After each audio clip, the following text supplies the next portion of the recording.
Airports are seeing their busiest days since before the pandemic began, and we have seen a surge in online travel bookings over the past month. So in this video, we're going to discuss 3 travel stocks that may be a great buy now as the sector begins to recover. And with millions of vaccines getting distributed every single day, we are getting closer than ever to being able to travel across the country safely once again. And recently, investors have been getting bullish on this sector, and we have seen a rally begin within the popular travel names. But analysts are still predicting massive growth to come over the next few years once consumer travel climbs back to the pre-pandemic levels.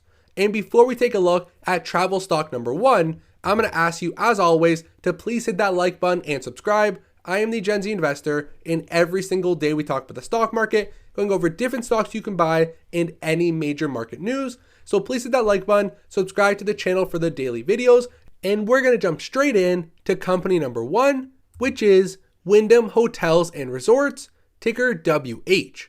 They currently trade for $71 per share, and the company has a market cap of $6.45 billion and a current dividend yield of 0.92%.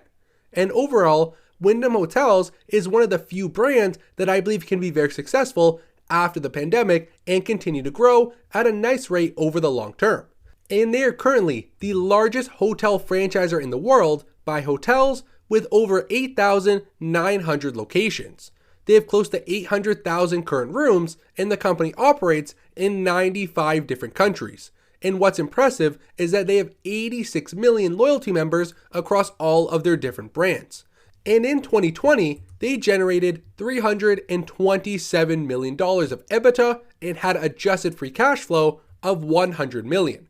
So during a period of time when hotels were strapped for cash, they actually generated $100 million of free cash flow, which is absolutely incredible. They also signed over 500 contracts for future developments, and they had a franchise collection rate of around 90%. And over the past year, the company was able to achieve their targeted 2020 savings goals, and even with a 40% decline in revenue, they still maintained high free cash flow and a high franchise margin. And in 2020, Wyndham invested over $30 million to go through a complete digital transformation. The company now has a new and improved bookings app and has direct billing capability, which is essential going forward after this pandemic.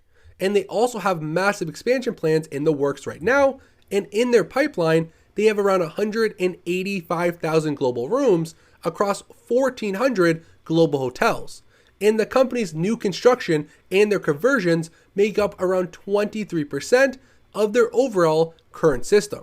So we're expecting a ton of future growth in different hotels and rooms all across the country coming from this company. And we can see around 2/3 of their growth is going to come from the international market, and the remaining third is going to come from the United States. And if we take a look at this company's financials, we can see that year over year before the pandemic, total revenue continued to grow, and it reached a peak at year-end 2019 at $1.4 billion. But now in 2020, we have seen a decline back down to $950 million, which is actually very strong considering many of their peers saw between a 60 and 80% decline in total revenue. So Wyndham proved that they are actually very resilient even through these tough economic times where travel was essentially shut down. And if we take a look at their bottom line, over the past year, they did post a net loss of $132 million, but before that, they had nice high profits each and every year. And I'm sure over the next 12 months, we will see this company become profitable once again. And now if we take a look at their balance sheet, at this current point in time, they have one of the strongest financial positions compared to all of the other hotel chains. And right now, they have total current assets of $900 million compared to their short-term debt that comes in at $346 million. So right now, they have a current ratio well above 2 and is very sustainable over the next 12 months. And overall, they have around $4.6 billion in total assets compared to total liabilities of around $3.68 billion. So still a very strong ratio of assets to liabilities, and over the shorter term, which is where a lot of the worry is for these hotel companies, Wyndham is very strong, and I have absolutely no worry over the company's financial position through the next 12 to 24 months as the entire sector begins to recover at a faster rate. And if we take a look at an analyst report, the company is considered a buy. We have 6 strong buys, 4 buys, and 1 hold, and no one is selling out of this company.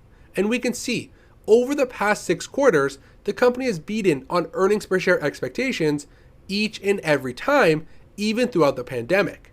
And from the 2020 lows in total revenue, we're projecting over 21% growth in this fiscal year and a total growth rate of over 44% by 2022.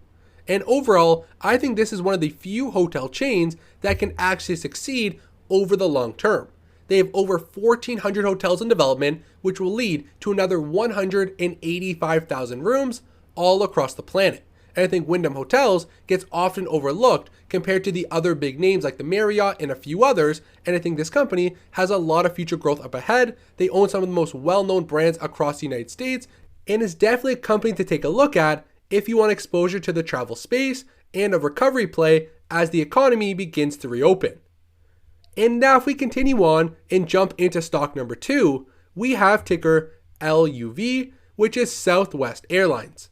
They currently trade for $62 per share, and the company has a market cap at around $36 billion.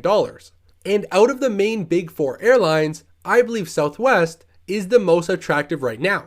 And if we take a look at a quick comparison between Southwest, United, Delta, and American, we can see that Southwest is the only one that is currently ranked as a buy, and they are the largest in the terms of their market cap. And one thing that I like about Southwest is they actually have the lowest beta compared to their peers. So that means the share price is not as volatile as the other airlines on the market right now. And the most important metric why I choose this company compared to the others is their current ratio, which comes in at above 2%. So compared to United, Delta, and American, they have the best current ratio, and I believe that's extremely important right now because there is still a lot of uncertainty to when these airlines will go back to operating at full capacity. So having this high current ratio means over the shorter term, as a potential investor, I don't have to worry about any liquidity issues hurting the company over the next 12 to 16 months. And we can see that they're actually projecting to be break even by June of 2021, which is a very strong sign. And before the pandemic, Southwest was actually one of the most profitable airlines in the country, and they had a 47-year streak of profitability, which sadly came to an end in 2020.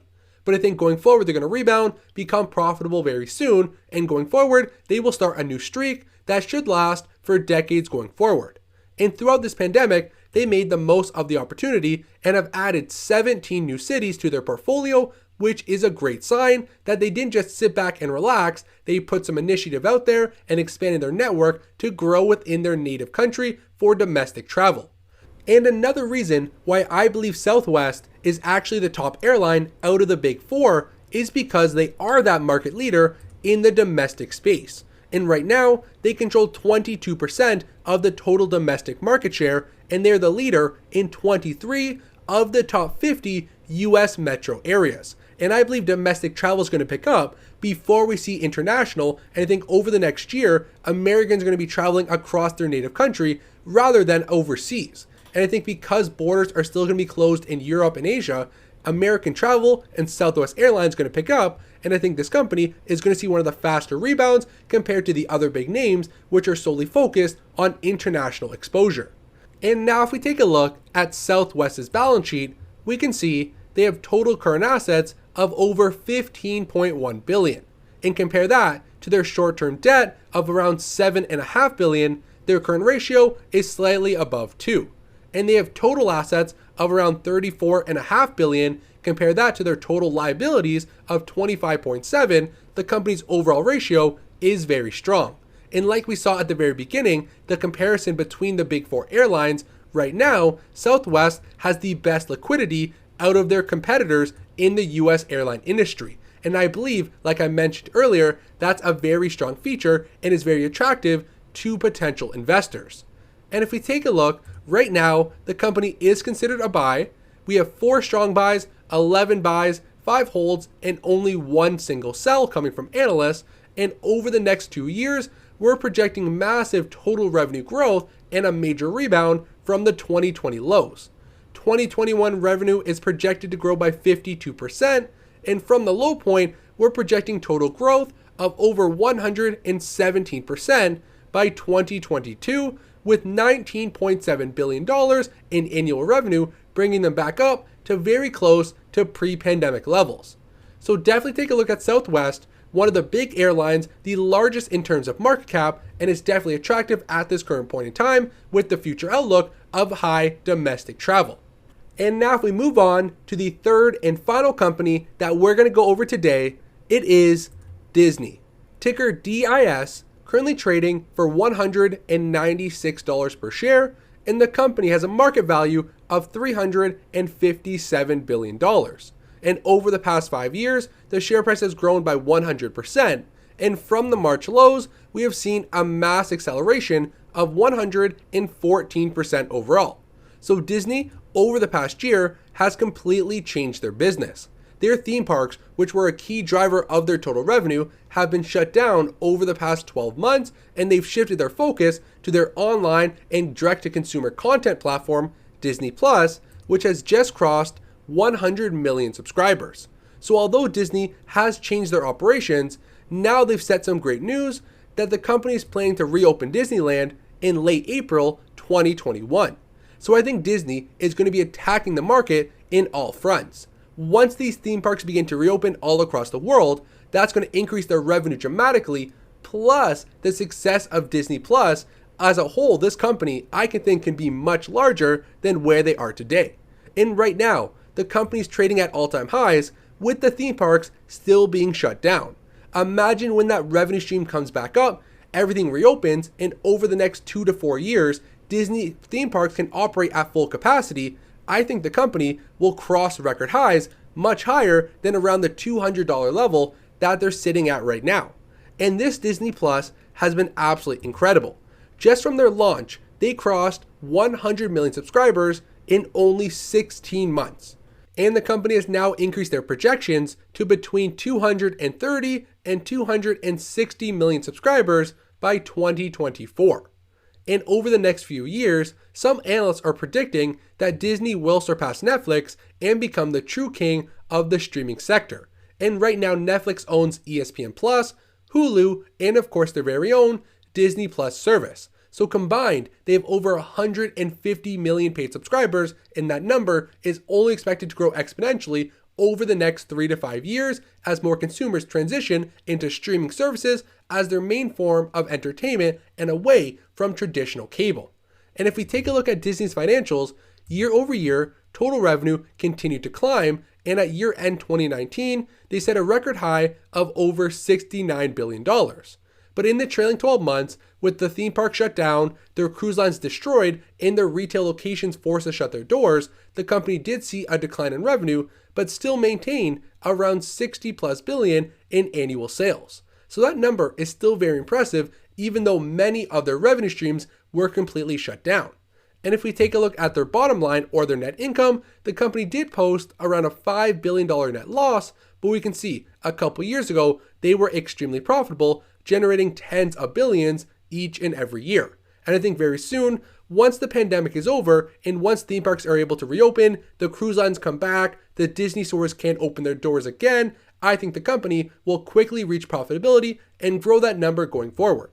And taking a look at the balance sheet, the company has total current assets of $34.8 billion compared to short-term debt of around $26.5 billion. So their current ratio is well above 1, and over the 12 months, they're going to have no short-term liquidity issues. And if we take a look at their analyst report, the company is considered a buy once again, 6 strong buys, 16 buys, and 7 holds, and no one is selling out of this company. And going forward, we're projecting total revenue growth of only 5% in 2021, as the theme parks and cruises are still going to be closed for a majority of the year. And in 2022, we're projecting a massive growth of over 31% from this current level to a revenue estimate at around $85 billion. And by 2023, the company is projected to cross that annual mark of 100 billion, which would be absolutely incredible. And I think going forward, this company over the next few decades will still be around, still be operational. They own some of the strongest intellectual property in the world, and I think Disney is just a brand that is here to stay over the long term. So another company to take a look at as a recovery play. The company is trading very close to all-time highs, but as the theme parks begin to reopen, not only within the United States, but internationally as well, I think over the next few years, that parks revenue is going to skyrocket up higher, and the overall company is going to see some massive benefits. So those are the three companies that I think you should take a look at, do some research into for the travel space that is projected to come back late in 2021 and very fast in 2022. As always, just remember, I am not a financial advisor. This was no advice. This was just me giving you some exposure and some ideas of some names to take a look at in the travel sector. So thank you for watching to the end. Please hit that like button and subscribe, and I will see you in tomorrow's video.